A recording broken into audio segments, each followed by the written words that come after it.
अस्सलाम वालेकुम viewer, welcome back.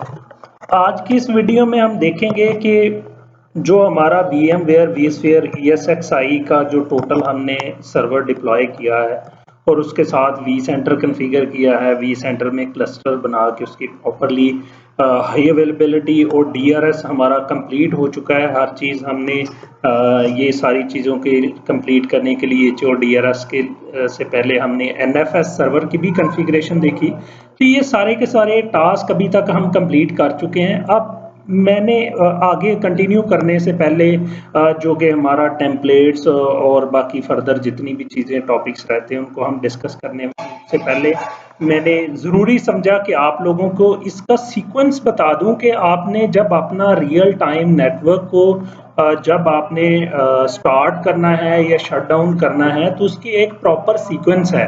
अगर उसके बगैर करेंगे आप तो उसमें फिर मसला होगा। क्या मसला होगा और हम इसको कैसे स्टार्ट करेंगे और कैसे शट डाउन करेंगे वो हम आज की इस वीडियो में इंशाल्लाह और रहमान सीखेंगे। तो चलें सबसे पहले हम स्टार्टिंग सीखते हैं कि हम इसका ऑर्डर जो है वो स्टार्टिंग ऑर्डर क्या है, इस सीक्वेंस क्या है प्रॉपर स्टार्ट करने की। तो सबसे पहले हमने क्या करना है कि अपना NFS सर्वर जो है वो एक्टिव करना है। वो लिनक्स हो सकता है, वो विंडोज हो सकता है। हमारे नेटवर्क के केस में हमने विंडोज सर्वर बनाया था। आप लोगों को याद होगा प्रीवियस वीडियो में कि हमने एक विंडोज सर्वर बना के उसमें NFS सर्वर कॉन्फ़िगर किया था और वहां से शेयर करके फिर उस शेयर ड्राइव को हमने अपने VMware के साथ माउंट किया था।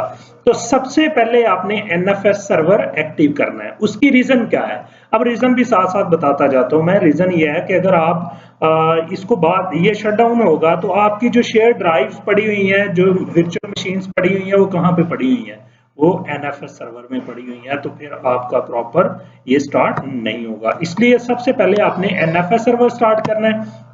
उसके बाद आपने ESXi रनिंग vCenter, जिस ESXi होस्ट पे vCenter चल रहा है, फिर आप लोगों ने वो स्टार्ट करना है।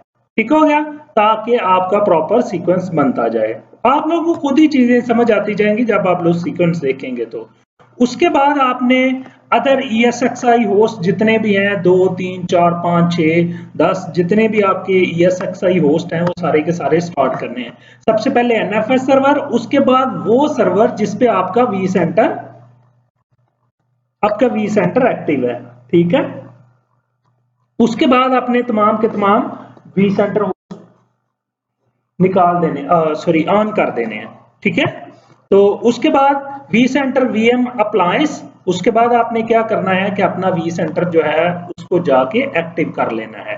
ठीक है, उसके बाद ये सीक्वेंस है। अप्लायंस से मतलब जो आपका vCenter जिस, अच्छा जो ऊपर बात मैंने की है ना ESXi रनिंग vCenter, वो होस्ट, वो फिजिकल सर्वर जिसके अंदर आपने vCenter रन कर रखा है, ठीक है, उस ESXi होस्ट की मैं बात कर रहा हूं, उसको आपने स्टार्ट करना है। और अप्लायंस की बात, अप्लायंस का मतलब कि आपने vCenter जो वर्चुअल मशीन है जिसके ऊपर, वो आपने एक्टिव करनी है। ठीक है, vCenter को मतलब एक्टिव करना है।